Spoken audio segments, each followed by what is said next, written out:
Coming up, we'll deliver a full recap of today's game, including highlights from the biggest moments. Listen to Mike Shildt's post-game comments. Plus, we'll bring you today's play of the game. From the Padres Radio Network, here's Sam Levitt. We are live here inside the Western Metal Building on this Monday evening. A tough one for the Padres as they open up this three-game series against the LA Dodgers. The final score in 10 innings tonight, the Dodgers 8 and the Padres 7. Sam Levitt with you inside the Western Metal Building here at Petco Park. Welcome into our Jamul Casino Resort post-game show. Players, kickstart your summer of fun with Jamul Casino Resort's Players Party. Saturday, June 14th. Score $20 in free play. Then enjoy live music, DJs, and best of all, free food. See JamulCasino.com for details and get ready to party, play, and win. Well, a tough one here today for the Padres. Really what was a wild game early on, a game that really settled in the middle to later innings. And then in the 10th inning, Dodgers able to get 2 runs across, the Padres only able to get 1. And that was kind of the difference in this game here tonight. The Dodgers essentially had one more big hit than the Padres had, and what was otherwise a very entertaining game, shaping up to be a classic game early on. Back and forth they went. Neither starting pitcher very good in this game, but it was an entertaining game, but again, settled in the middle innings and in the late innings. Both bullpens did a really good job. And again, the difference in this game, Dodgers getting a couple of RBI hits in the 10th inning off Wandy Peralta to take a 2-run lead. Padres made it a 1-run game on Jackson Merrill's RBI double in the bottom half of the 10th inning. But then good job by former Padre Tanner Scott. Ended up getting Gavin Sheets, getting Xander Bogaerts a pop out and a fly out to end the game and strand the tying run on second base. And to me, that's what this game came down to. We talk about it all the time when it comes to extra innings. It is so much about execution. And essentially, the Dodgers were able to execute one more time than the Padres were in that 10th inning. It made all the difference in this game. So I don't think this is the type of game, to be honest with you, even though it hurts and you would have loved to have won this game if you're the Padres. Look, I don't think you've got to, be super, super, super upset about this loss. Again, the 10th inning, the extra inning, it becomes kind of tricky from the standpoint of you got the runner on second base, one swing, team takes the lead. And again, the Dodgers able to get that very, very crucial second run. We always talk about it in extra innings, that getting that second run as the visiting team is just crucial, because the home team's going to have the tying run on second base immediately, and that's exactly what happened. The Dodgers able to get that critical second run in their half of the inning, and it made the job even tougher for the Padres here tonight. So that's the way the extra inning went. Aside from that, a lot to break down from this game, a lot to talk about. The other aspect of this game that definitely played a part, Padres used a lot of relievers in this game. They did clearly not want to use Jason Adam, who had pitched back-to-back days on Saturday and Sunday. I would assume he was unavailable for today's game. Padres didn't seem like they were going to pitch him 3 days in a row. If that was an option, I'm sure he would have been in at some point in this game, and then you would have had one of your more high-leverage guys potentially available for the 10th inning. And look, you had to go to Wandy Peralta in the top of the 10th inning. But if you weren't going to go to Wandy Peralta, your options at that point were essentially David Morgan. And I'm looking here, David Morgan, and that was pretty much it. I mean, had this game gone 2 more innings, I'm not really sure who would have pitched for the Padres if Adam was unavailable. You had already used Matsui, you had already used Reynolds, you had already used Estrada, you had already used Morahone. Your options at that point, if Adam's unavailable, were essentially Wandy Peralta and David Morgan. So, look, I understand if you're a fan out there, you want to get on Wandy for giving up the hits, okay. But, look, I just in that spot, I don't know who else the Padres used. You got to use somebody unless you were going to have Robert Suarez come back out for a second inning. And no doubt about it, having Jason Adam seemingly unavailable for this game played a role, because you might have had a higher leverage type of guy available for the top of the 10th inning. They went to Wandy Peralta, gave up a couple of RBI hits, and that ended up being the big difference in this game in the 10th inning. Aside from that, just from a pure baseball standpoint, baseball fan standpoint, it was an entertaining game. Petco Park was electric. It's a shame that these two teams, it took them 2+ months to meet because of the schedule. We got a lot of entertainment here tonight, and it doesn't go the Padres' way in that extra inning after it was tied at 6-6 going to the 10th inning. We'll step aside. We have a full game recap when we come back. We'll also hear from Padres manager Mike Shildt. Much, much more to do as the Dodgers win it 8-7 in 10 on this Monday night at Petco Park. Our postgame coverage continues after this.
Casino Resort Padres post-game show continues here on the Padres Radio Network. Sam Levitt with you inside the loft here at the Western Metal Building at Petco Park as we wrap this one up. Final score, the Dodgers 8 and the Padres 7 as the Padres fall in 10 innings in this series opener here tonight. We'll hear from Padres manager Mike Shildt coming up in just a little bit, so stay tuned for that. This was an interesting game. It was a very entertaining game, especially early on, and then things got interesting once again late as we went to extra innings. Let's recap it from start to finish. Which moments determine the outcome of today's game? We'll paint you a picture with our game highlights on the Padres Radio Network. Our starting pitching matchup tonight, Nick Pivetta on the mound for the Padres, Dustin May on the mound for LA. We had a very busy first inning. Shohei Ohtani started the game with a double with one out, and Ohtani still on second. It was Freddie Freeman. In this series. 2-2 is in the air down the right field line. That's a fair ball. Going to give the Dodgers the lead. Fernando gets to it in front of the Petco porch, fires to second. Freeman is on his way. The tag is not in time. Bang, bang at second base. Ohtani came in to score, and Freddie Freeman with an RBI double to make it 1-0 here in the first. A throwing error by Manny Machado then allowed Teoscar Hernandez to reach. Freeman went to third base. That was big because Will Smith then drove Freeman home with a sac fly. The Dodgers had an early 2-0 lead, but the Padres punched right back in the bottom half. Fernando Tatis Jr. hit a leadoff single. Luis Arraez followed with another. That set the table for Manny Machado.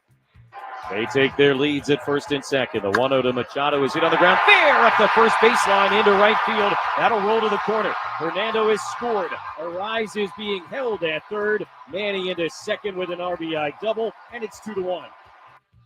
Jackson Merrill then brought home a run with a sacrifice fly. We were tied at 2. In the bottom of the second, May issued a leadoff walk to Jake Cronenworth. He went to second on a bunt and then to third base on a fly out. May walks Fernando Tatis Jr. to put runners on first and third.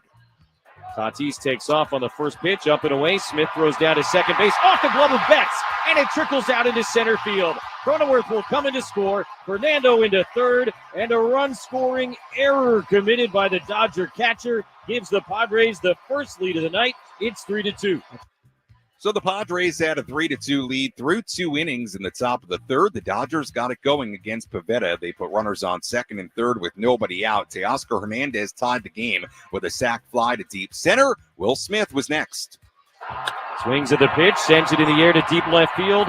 Tyler Wade is back. He is at the wall. It's going to go. 2-run homer, Will Smith. Had the error last inning that helped the Padres score a run. Now his 6th home run of the season, and the Dodgers hop back on top. It's 5-3. So the Padres trailed 5-3 going bottom 3, and guess what? They had an answer. Manny Machado hit a leadoff single. Jackson Merrill walked. Xander Bogaerts walked. The bases were all loaded up. 2 men away for Tyler Wade. May set. Here's the pitch. Wade swings, hits it in the air to right center field. Hernandez was shallow. Long way to go. Slides. Can't make the catch. Machado has scored. Merrill has scored. Xander is on his way. And Tyler Wade, a bases clearing triple to put the Padres back in front. It's 6-5. What a moment, what a swing for T. Wade. A 3-run triple. The Padres led 6-5 after 3 innings. And how about this? The Padres and Dodgers combined for 11 runs through 3 innings. Just for context, the Padres and Brewers in their 3-game series over the weekend combined for 10 runs. So through 3 innings tonight, the Padres and Dodgers had combined for more runs than we saw all weekend long in Milwaukee. All right, back to this game. Padres led 6-5. Pivetta and May both pitched the scoreless 4th inning. Pivetta went just 4 innings and threw 93 pitches. Yuki Matsui came on for the top of the 5th. Max Muncy hit a leadoff single. Later in the inning, he was on second with 2 men away for Hai-Sung Kim. Pivetta swings here, lines it sharply fair. Out the right field line into the corner. That'll tie the game. Muncy going to come in and score. Came into second. It's an RBI double. And we're at it again. 6-6 here in the 5th. From that point on, things settled down. May went 5 innings and kept the game tied. Sean Reynolds pitched the scoreless top of the 6th inning. Anthony Bonda did the same in the bottom half. Jeremiah Estrada pitched the scoreless top of the 7th inning. Bonda did the same in the bottom half. So we were still tied at 6-6 going top 8. Jeremiah Estrada got the first out of the inning. Adrian Morejon got the second out. Then Shohei Ohtani bounced back to the mound. Morejon made a bad throw to first base. Luis Arraez couldn't grab it. It went by him. It was as routine gets, a play for Morejon. But ball got away. Ohtani went all the way to second base. It was a throwing error on Adrian Morejon. So all of a sudden, the go-ahead run was on second. The Padres intentionally walked Mookie Betts. That brought up Freddie Freeman. Here's a 2-2. Freeman swings and misses. Strike 3. Ran a fastball in at 98. And Morejon gets himself out of the jam. A big strikeout for Adrian Morejon. We were still tied going bottom 8. Padres didn't score in their half. Robert Suarez pitched the scoreless top of the 9th inning. Kirby Yates worked around a 2-out walk in a scoreless bottom of the 9th inning. So we went to extra innings in the first meeting of the year between these two rivals, tied at 6. Wandy Peralta came in for the Padres. Max Muncy was the Dodgers' automatic runner at second. Andy Pages led off. 1-1 pitch hit hard on a line to left center. Lockridge racing over. It's going to be over his head. Going to bounce against the wall. And it's going to give the Dodgers the lead as Muncy comes in to score. And Pages standing at second base with an RBI double. LA is back in front. It's 7-6. Tommy Edman then hit a ground ball up the middle that banged off the second base bag. Pages scored from second, RBI single for Edman. The Dodgers led at 10-8. Peralta got through the inning with the Padres still trailing by 2 runs. So we went to the bottom half of the 10th inning. Left-hander and former Padre Tanner Scott came in. Luis Ariz was the Padres' automatic runner at second base. Manny Machado was called out on strikes on what could have been called the ball. Manny was not happy about it whatsoever, but he struck out looking for out number 1. With Ariz on third base after defensive indifference, it was Jackson Merrill at the plate. Now the 0-2 to Merrill's lined into right center field. That's a base hit. Ariz will come in to score. Merrill's on his way to second base. It's an RBI double and a 1-run game. So the Padres had plenty of life. Merrill representing the tying run on second base. Padres trailing 8-7. Gavin Sheets representing the winning run at the plate. Sheets popped out to Max Muncy for out number 2. The game was left up to Xander Bogaerts representing the winning run. Padres down to their final strike. The 0-2 to Bogaerts, sent in the air, center field. Pages into right center is there, and he makes the catch to end the game. Padres get 1 in the bottom of the 10th inning, but Tanner Scott closes it out, and game 1 goes to the Dodgers 8-7. It had a little bit of everything, and we'll do it again tomorrow night. Yeah, Jesse's right. It had a little bit of everything. If you're just a pure baseball fan, I think it was a very entertaining game, but the Dodgers do come away with an 8-7 win over the Padres in this series opener. Dodgers improved to 40-27. Padres dropped to 37-28. Dodgers open up what is now a 2-game lead on the Padres for first place in the National League West. The winning pitcher tonight, Kirby Yates, who improves to 4-2. Wandy Peralta took the loss. He's 3-1. Tanner Scott picks up his 12th save of the year, getting through that bottom half of the 10th inning. When we come back, we'll hear from Padres manager Mike Shildt. Again, the final score here tonight, the Dodgers 8 and the Padres 7. Our postgame coverage from Petco Park continues after this.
Welcome back to the Jamul Casino Resort postgame show, brought to you by the all-new Jamul Casino Resort Players. Kickstart your summer of fun with Jamul Casino Resort's Players Party Saturday, June 14th. That's coming up this Saturday at the all-new Jamul Casino Resort. Sam Levitt with you inside the loft here at the Western Metal Building at Petco Park as we continue to wrap this one up. Final score in 10 innings tonight in this series opener between the Padres and Dodgers. The Dodgers 8 and the Padres 7. We had a pretty wild and entertaining game in the first 3 innings. Dodgers took a 2-0 lead. Padres tied it at 2. Padres had a 3-2 lead. Dodgers took a 5-3 lead. Tyler Wade, a 3-run triple in the bottom half of the third to give the Padres a 6-5 lead. Dodgers got a run on a Hai-Sung Kim RBI single in the 5th to make it 6-6. And then it really settled down. No score in the 6th, no score in the 7th. A scoreless 8th inning, a scoreless 9th inning, and we went to extra innings tied at 6. And again, the big difference in extra innings, the Dodgers found a way to get 2 runs, and the Padres only found a way to get 1. I know that sounds really simple, and that's factual, but that's really, to me, what the difference was in this game. The Dodgers found a way on first the Pajes RBI hit to take a 7-6 lead. They were able to get that second run on a ball up the middle off the bat of Tommy Edman that banged off the second base bag. A little bit unlucky. Had it not hit off the second base bag, maybe Jake Cronenworth is able to make a play on that, get an out at first base, but instead ended up being an RBI hit. So the Dodgers got a little fortunate, scored 2 runs in that top of the 10th inning against Wandy Peralta. And again, with Wandy, there really wasn't much more of an option than to go to Wandy in the 10th inning unless you were going to put David Morgan in. And again, we're going to hear from Mike Shildt in a second, assuming that Jason Adam was unavailable in today's game because he had already pitched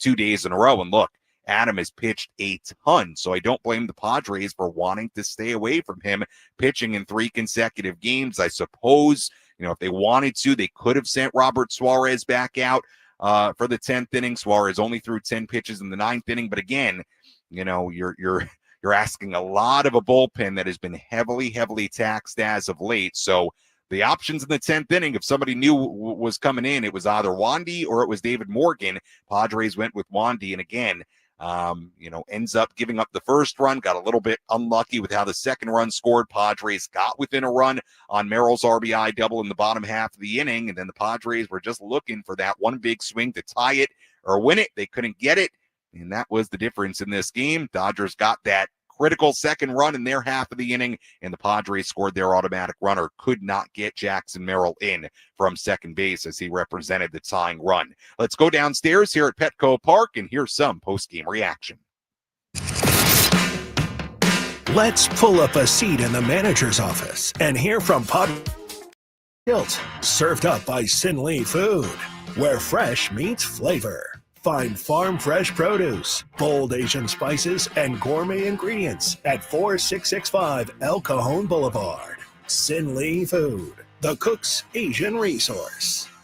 Mike, it was back and forth. I'm sure you expected that against these guys. What do you think kind of ultimately swung it in their favor tonight?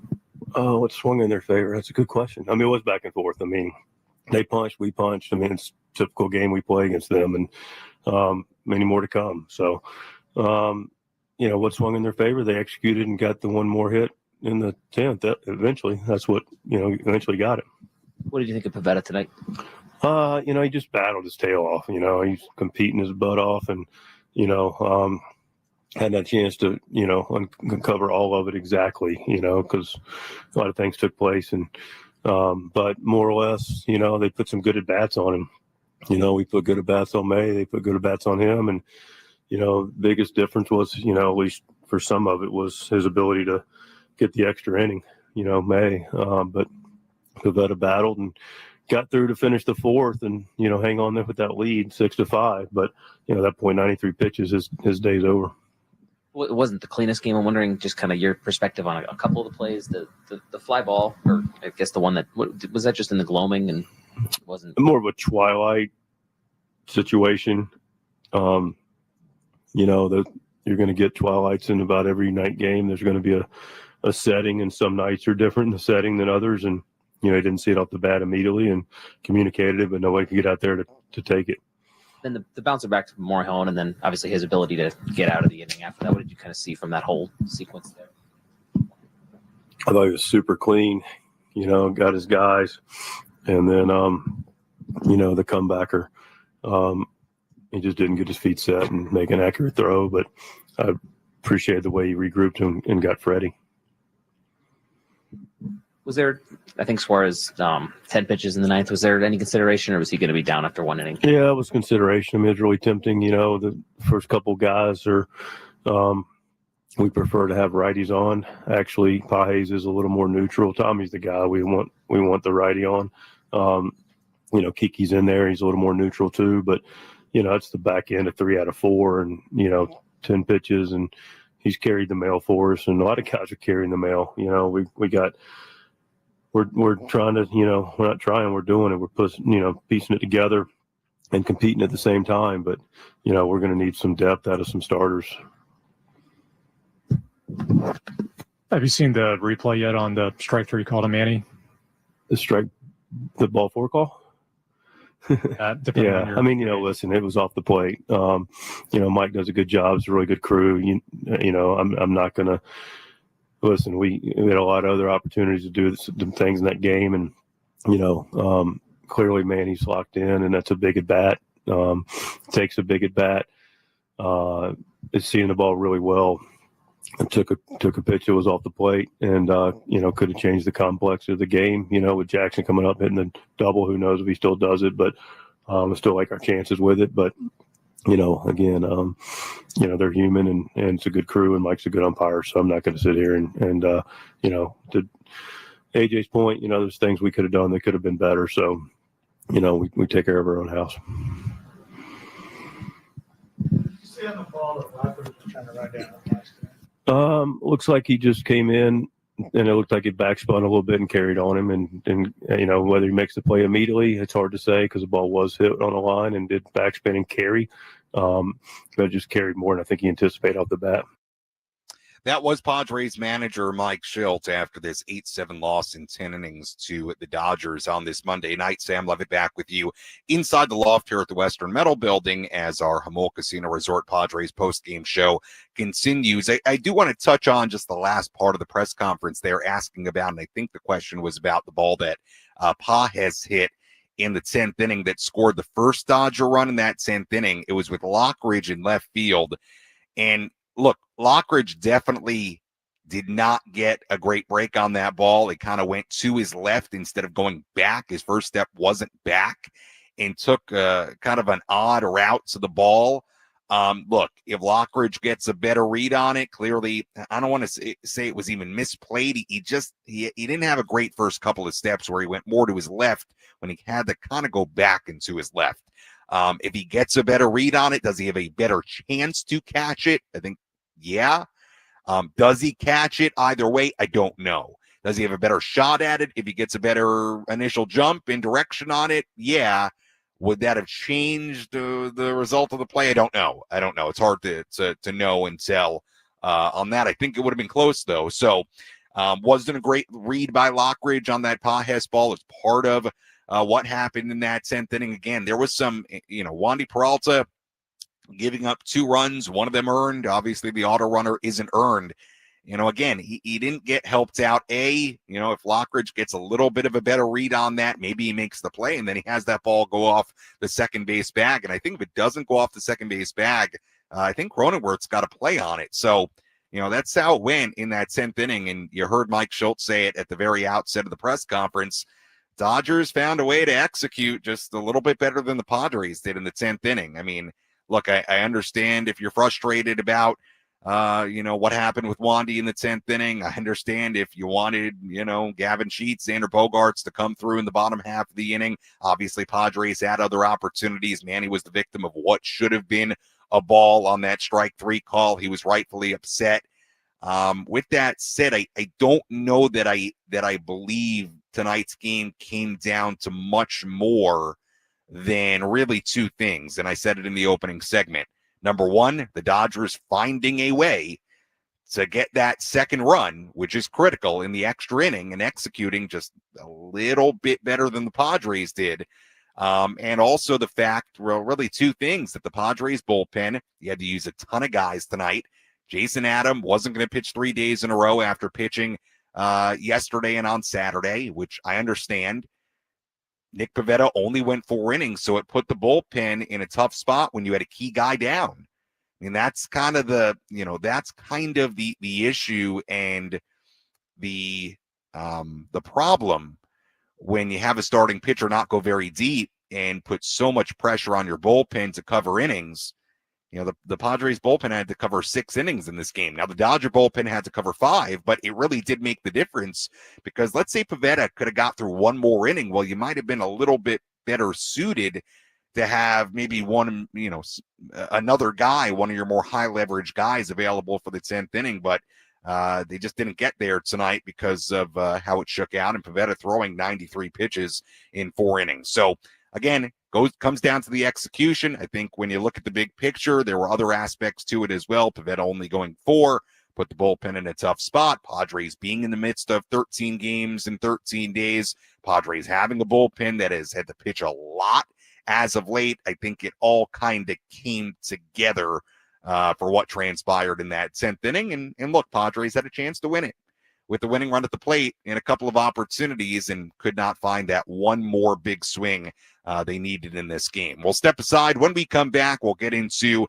our daily awards. We'll also have a full look at the out-of-town scoreboard coming up a little bit later as well. If you want to get a phone call in, 833-288-0973, 833-288-0973. Phone number to call if you want to get involved. Again, the final in 10, the Dodgers 8 and the Padres 7. Our postgame coverage continues after this.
Jamul Casino Resort Padres post-game show continues here on the Padres Radio Network. Sam Levitt with you inside the loft here at the Western Metal Building at Petco Park as we continue to wrap this one up. Final score, the Dodgers 8 and the Padres 7. We'll get to more of your phone calls. Well, not more. We haven't taken a phone call yet. We'll get to your phone calls in this segment and the next segment as well. 833-288-0973. Phone number to call if you want to get involved, and we'll have a full look at the out-of-town scoreboard, get you ready for the middle game of this series tomorrow as the Padres fall in 10 innings in this series opener. And before we get to relief pitcher of the game, catch of the game, talk about some of the positives from this game for the Padres.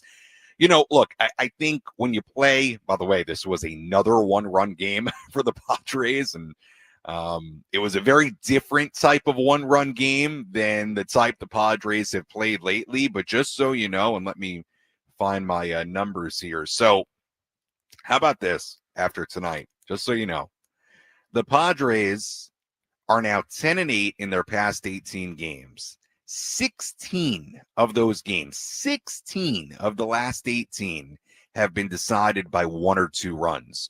So we've talked a ton about the pressure it puts on a team when you're playing so many close games night after night. This one was different, certainly, but still put a lot of pressure on your bullpen.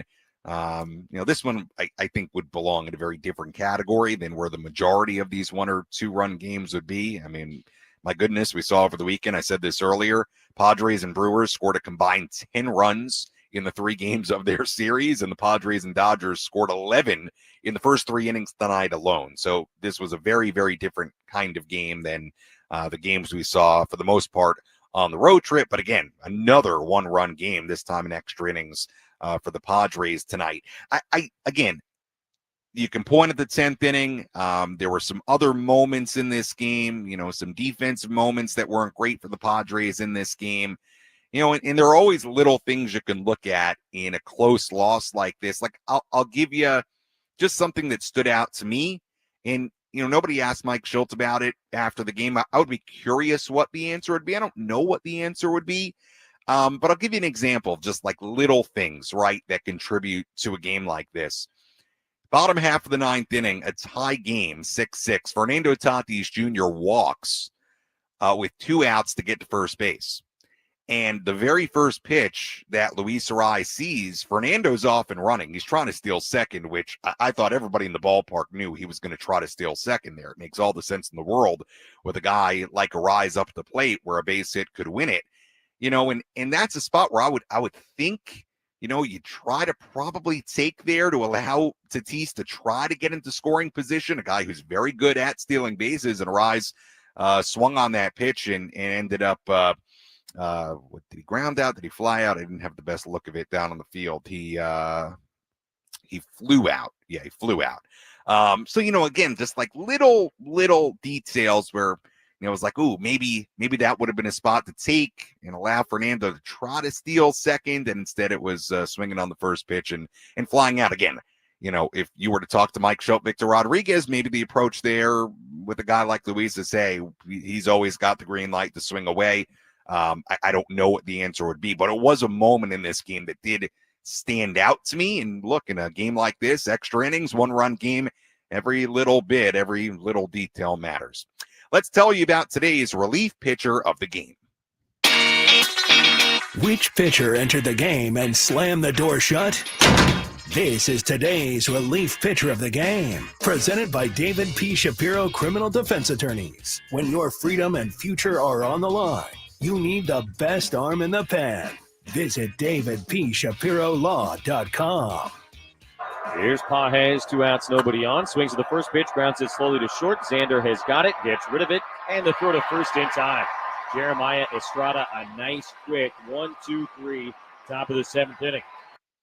Our relief pitcher of the game, Jeremiah Estrada, he was great today. 4 up, 4 down, a 1-2-3 7th inning. Got the first out of the 8th inning. He was really, really good. He did it on 10 pitches as well. So relief pitcher of the game goes to Jeremiah Estrada. And look, the Padres bullpen was once again very good in this game. I mean, Matsui gives up a run on the Kim single in the 5th inning. Reynolds a scoreless inning. Jeremiah Estrada, inning and a third scoreless. Adrian Morejon gets the 2 outs in the eighth inning, and after what was just an unbelievable moment there with the error on the comebacker by Ohtani, Morejon, to his credit, did not allow that to unravel the inning. Strikes out Freddie Freeman with Ohtani representing the go-ahead run on second base. I mean, that was a big moment. I mean, you're sitting there thinking after that error by Morejon, like, oh my goodness, are the Dodgers going to take the lead after that play? And thankfully they didn't. Robert Suarez, a great ninth inning, and then obviously Peralta giving up the 2 runs, 1 earned in the 10th inning. But all in all, the bullpen today, they were once again asked to cover a lot of innings. For the most part, very, very effective in this game. Let's hear today's catch of the game. Which defensive play had the biggest impact on today's game? He is at the wall, leaps up, and he makes the catch. This is the catch of the game. Gonna hang a star for Jackson Merrill. Reeled in by Anthony's Fish Grotto La Mesa, celebrating 80 years of seafood excellence. So now 3-2. Here's the pitch. Hernandez swings, bounces it towards third. Manny charges, has it on the short hop, fires to first in time. Very, very close at first base. Dave Roberts waiting to see if he wants to challenge it. Standing on the top step of the Dodger dugout, hands in his pocket. He will not challenge. And Machado makes the play to end a 1-2-3 top of the 6th inning. Nice play by Manny to end the 6th inning. Help Sean Reynolds through a scoreless frame. That was our catch of today's game. All right, let's go to the phones. 833-288-0973, 833-288-0973. Phone number to dial if you want to get involved after the Padres lose a tough one to the Dodgers, 8-7 in 10 innings. Let's go to Kelly calling in from San Diego. Kelly, welcome in. Hey, Sammy. Just have to ask. So I know the whole matchups thing, but Tyler gets a triple and then you take him out. Explain to me why. Well, Kelly, look, I understand the question and appreciate the phone call. They are committed to, and this is not just a Mike Shildt thing. I mean, this is kind of a widespread baseball managerial type of thing. When they have a platoon, they want to play that righty-lefty matchup. And Anthony Bonda's on the mound in the 6th inning. And they played it like they've played it all year when they've had platoons out there, and they wanted the righty in Lockridge to face the left-handed throwing Bonda. I mean, that was the decision there, Kelly. Now, 2 things on it from my perspective. Number one, I understand if you're thinking, hey, Tyler Wade just had a 3-run triple. Maybe you throw lefty out the window and you just let him hit. You can make that argument. Look, I also think it's interesting. I mean, it's not like Brandon's been tearing the cover off the ball. So, I guess the question would be, if you wanted to challenge the line of thinking where you're just going straight platoon and you're just going on lefty righty no matter what, the challenge to it, I guess, would be, it's not like Lockridge has been super productive at the plate to begin with. So does it make more sense? Is there an argument to just, hey, forget about the lefty-lefty thing and let Wade hit and see if you can catch, some more lightning in a bottle? I understand that way of thinking, but I'm just telling you, at least right now, from what we've seen, they want to play those matchups, and they've done it. They've done it all year, and I think most managers play it that way in baseball in 2025. I do. So was I surprised Lockridge came to hit? No. Am I going to listen to an argument that says, you know what, let's see what Tyler Wade can do lefty on lefty? Yeah. That's to me, that's an acceptable conversation to have, but that's not the way they wanted to play it. And that's not the way they have shown they want to play it this year. And I don't think that's just a Mike Shildt Padres thing. I think all 30 teams are probably playing it like that, because managers in 2025, they really want the matchup. They want the lefty-righty matchup when there is a platoon situation, and that's the way the Padres have played it. Let's go to Don in Rancho Bernardo. Don, you're on the Padres Radio Network with Sam Levitt. Welcome in. Thank you, Sammy. How you doing tonight? I'm doing well, Don. Good. Well, I don't typically say this, but my Padres just the mental game. They've really have kind of they've overplayed themselves, their talent, the way they've been playing anyway. They've really stuck it in every single game with their great record in one-run games. But tonight they just looked like they were scared or petrified of the Dodgers. And, beyond the 2 errors, we had 3 plays that they kind of looked like the Three Stooges out there. It was like, what is going on? And yeah, I mean, look, Don.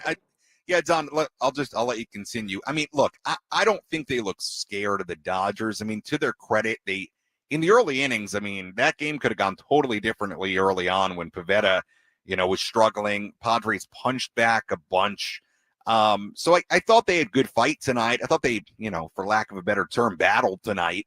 But there were some weird plays. You're right. There were some errors. There was the pop-up that I don't know what happened on. I was looking at Tyler Wade, and I clearly saw he didn't know where it was by the way he was looking up at the sky. And then the ball actually landed like 10 feet behind shortstop. So I was like, well, where was Xander? So I don't know what happened on that play. Manny had the error. There was that weird play with Manny covering second base on the ball that Bogarts went to the other side of second to get. There were some weird plays. I'll give you that, Don. But I don't think they seem scared of the Dodgers. I mean, I thought they did have good fight. I mean, they lost by a run in extra innings. So I thought they fought tonight. They were gritty tonight. I'll give them that. Yeah, I guess you're right, Sammy. There's a lot to be said for fighting back, and they kept fighting and fighting back in this game. So that's the good news. Hopefully tomorrow they won't have so many kind of airhead plays, but we'll be there to cheer them on, Sammy. All right, Don, appreciate the phone call. Thanks for listening and calling in. Let's go to Carlos in San Diego. Carlos, welcome in. How are you? Good. How are you? Doing well. Good. 2 things. You might have touched base already, but I don't know why we pulled Suarez. I think he was 10 pitches in the 9th. And second thing, I don't know what Bogarts was doing. He could have came up a lot, with a better play than that in the top of the 10th or bottom of the 10th. Sorry. And Carlos, appreciate the phone call. I'll start with Xander. Look, I mean, that's a spot in the 10th inning where you're hoping Xander can come through with at least a base hit to tie it. And same thing with Sheets, and they could not find that hit to tie the game or win it. I mean, that's a spot for Xander where one swing wins it. So couldn't come through in that spot. As far as Suarez, he threw 10 pitches in the 9th inning. Now, I understand if you're watching the game, listening to the game, sitting at home on the way home from the game right now, 45,000 plus in the building, another terrific crowd, 27 sellout of the season. I understand if you're sitting there listening and thinking, why couldn't the Padres have just sent Suarez back out for the 10th, right, on a day where Jason Adam was unavailable? I think they're being very cautious right now and long-term picture focused with this bullpen. And I can't say I blame them. Robert had pitched yesterday. He had pitched on Friday in Milwaukee. So you're looking at 2 innings today after throwing yesterday, after also pitching on Friday in Milwaukee. It's a lot. And I know everybody might not understand that. He only threw 10 pitches. I mean, he's here to pitch. I mean, you've got to be careful with relievers. And this has been a very, very heavily taxed bullpen. And the Padres game plan tonight, much like the other night, was, hey, we're going to use Suarez if we have a lead. Let me go back to the game in Milwaukee. The one that I'll have to go back and focus on it. There was a game in Milwaukee where, there was a question about Suarez too. They have made the decision, at least tonight, that they weren't going to do that with Robert Suarez. They weren't going to ask him to do that. And I can't say I blame them. I mean, you've got to be careful with these relievers. You can do real damage in the long term of your season if your bullpen, which has been really good, gets burned out. And these guys have been asked to do a lot. They're being asked to cover a lot of innings. I mean, I have no problem with Jason Adam not pitching 3 days today in a row. I mean, Jason Adam is on pace for 80-something appearances. So That's why. And is it frustrating because it might have contributed to why the game turned out the way it did tonight? Yeah, I get it. I get it why it's frustrating, but that is the symptom of having to use your bullpen a lot, your starters not going very, very deep into games. Again, tonight was not just about tonight. It was a bit of an accumulation of all these close games the Padres have been playing, of the starters not going all that deep into games.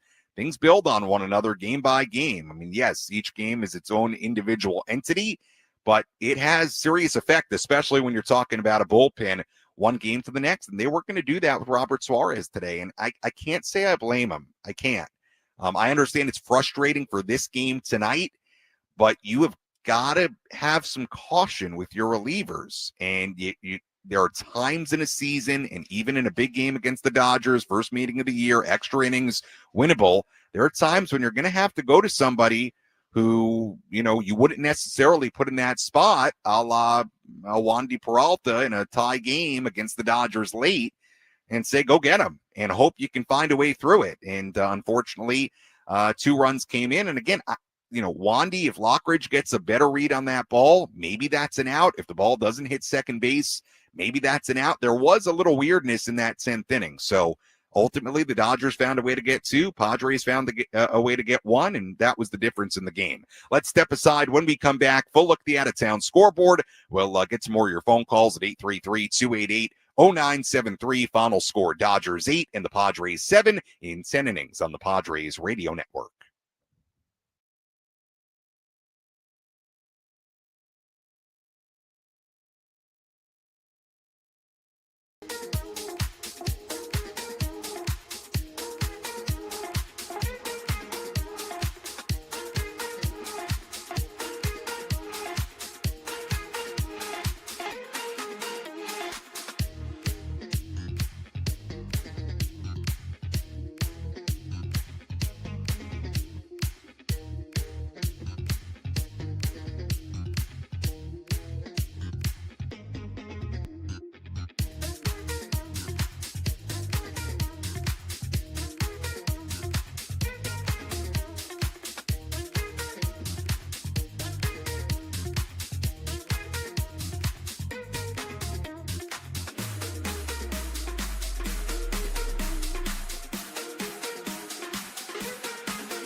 middle game of this series against the Dodgers tomorrow. But let's squeeze in a couple more phone calls here as we hear your post-game reaction. Let's go to Ivan calling in. Ivan, you're on the Padres Radio Network with Sam Levitt. Welcome in.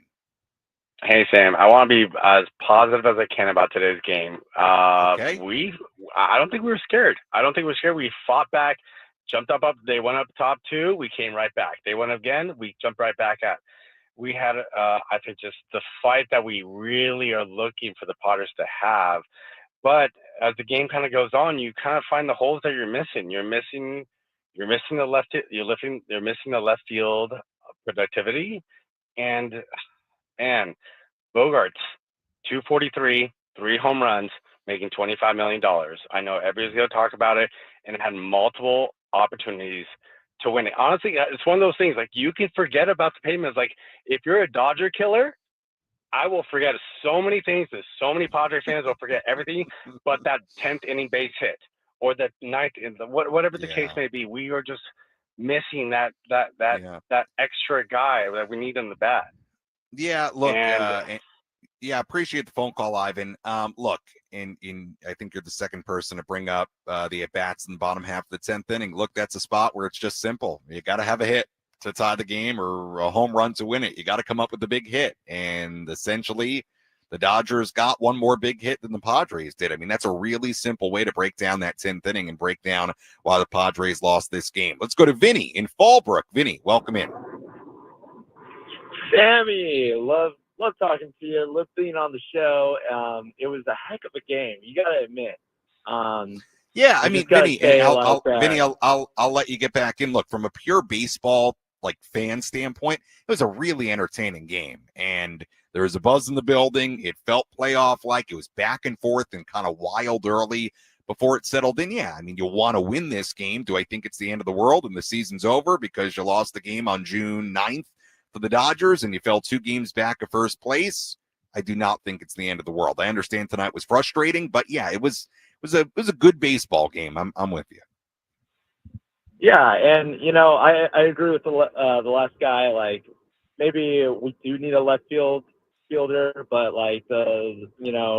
pushing the Peralta to Lockridge, questionable. But honestly, there's been talks of having Duran join the team, and I don't know. What do you think about that? Like, is that still on the table? Like, is that something that we're gonna look into more? But overall, tonight it was just a good game, and you know what?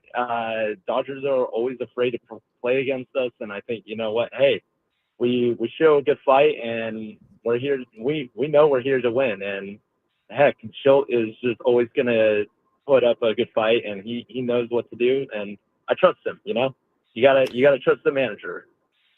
Yeah, Vinny, appreciate the phone call. Look, from a fight standpoint, look, I didn't get the impression tonight that the Padres got intimidated. I mean, the Dodgers had punches and the Padres punched back and they took a lead and then it stayed side. I mean, those first few innings, they were punching back and forth. So, a close game where you're tied going into extra innings. Well, you always got to be tied going into extra innings, but when you're going to extras, it's going to come down to execution again. And the Dodgers executed a little bit better in that 10th inning than the Padres did. I mean, to me, it's as simple as that here tonight. As far as Jarren Duran, I'm sure it's not the last of hearing rumors about the Padres' interest in him. You would imagine at some point before the deadline, the Padres are going to try their best to get some sort of upgrade in left field. They need it. They need that spot in the order to be more productive offensively. A huge shout out to Tyler Wade tonight. I mean, that was a great moment. That's a big swing, 3-run triple. I'll tell you what, when Tyler has received a little bit more regular playing time this season, he's been really productive. He really has. Tyler Wade, I think, deserves a lot of credit for the role he's played on this team this season. I understand for a little bit there, wasn't hitting the ball well, also wasn't playing a lot, but when he has been sort of forced into action a little bit more, he's done a nice job. He really has.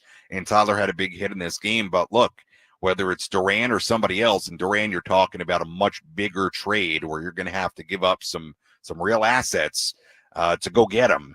And then you have the conversation of who you're willing to give up and who you're not, and your state of the farm system and all those types of things. But whether it's Duran or somebody else, I would imagine A.J. Preller is working really hard right now to figure out how he can upgrade this team in left field and beyond, because clearly there are some spots where the Padres could use more production. So we'll see what happens with all that. But for now, your roster is what your roster is, and they're trying to piece together the left field thing and get as much offense as they can out of catcher and piece together the rotation with the injuries to King and Darvish. And hey, still got an opportunity to win this series against the Dodgers. Win tomorrow, set up a rubber game on Wednesday, and we go from there. So still an opportunity. Season did not end with one extra inning loss to the Dodgers here tonight. Let's take a full look at the out-of-town scoreboard. Let's take a trip around the bigs to highlight the scores that matter most with our out-of-town scoreboard. Presented by Jensen Premium Beef Patties. Always a hit for grilling. Final totals here tonight. Well, not the final totals. Final scores around baseball tonight. Reds beat the Guardians 7-4 in Cleveland. The Pirates beat the Marlins 10-3 in Pittsburgh. Phillies beat the Cubs 4-3 in Philadelphia in 11. Rays beat the Red Sox 10-8 in 11 at Fenway. Braves beat the Brew Crew 7-1 in Milwaukee. Blue Jays beat the Cardinals in 10-5-4. Angels over the A's 7-4 in Anaheim. And finally, walk-off home run for Josh Naylor in the bottom half of the 11th inning as the Diamondbacks beat the Mariners in Arizona by a final score of 8-4. Was that that was a grand slam, walk-off grand slam by Josh Naylor in the bottom half of the 11th inning. So how about that today? 1, 2, 3, 4, 5. 5 games today went to extra innings out of a total of 1, 2, 3, 4, out of 9 games. 9 games across Major League Baseball today. 5 of them went to extra innings. Kind of interesting today. A lot of extra inning games with not that many games going on. Anyway, Padres fall today by a final score of 8-7. Let's hear tonight's play of the game. The line between winning and losing can be razor thin. Which play was the difference between victory and defeat? This is today's Play of the Game, presented by Bill Howe Plumbing, Heating, and Air. 1-1 to Edman, line sharply up the middle, kicks off second base, deflects into right field. Pages will come in and score an RBI single for Edman, and it's 8-6. That's our play of the game, the Tommy Edman RBI single in the top of the 10th inning, and it's simply the play of the game because it ended up being the winning run, and Edman got fortunate with that ball hitting the second base bag. I think if it misses the bag, I think Jake Cronenworth probably has a play on it and maybe gets an out somewhere on that play, but instead banged off the second base bag, went into right field, allowed that run to score, second run of that 10th inning, and ended up being the deciding run of this game. So for that reason, that is tonight's play of the game. Doesn't give me any great pleasure for that to be our play of the game, but sometimes you got a ball game where the decisive run is pretty clear, and that ended up being the difference as the Dodgers win it 8-7 in 10. As always, if you missed any portion of our post-game coverage, you can go back and listen to all of it on the Inside San Diego Baseball podcast with Sam Levitt, available on the Odyssey app or wherever you find your podcast. You can also go back on the 97.3 The Fan YouTube channel and watch any portion of our post-game coverage there as well. Taking a look ahead to tomorrow, first pitch tomorrow, 6:40 p.m. Our pregame coverage begins at 5:40. Right-hander Dylan Cease on the mound for the Padres. The Dodgers have not yet announced their starter for tomorrow. The expectation is that it will be a bullpen game for LA tomorrow. That is the Tony Gonsolin spot in the rotation, and Gonsolin is now on the IL. So we're expecting a bullpen game for the Dodgers tomorrow, but they have not yet announced who will open up that bullpen game tomorrow.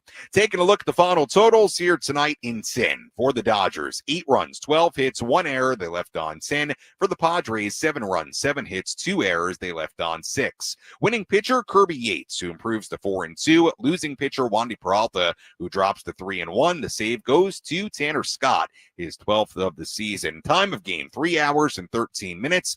And the crowd here in San Diego tonight at Petco Park, already the 27th sellout of the season in this building, 45,700 678.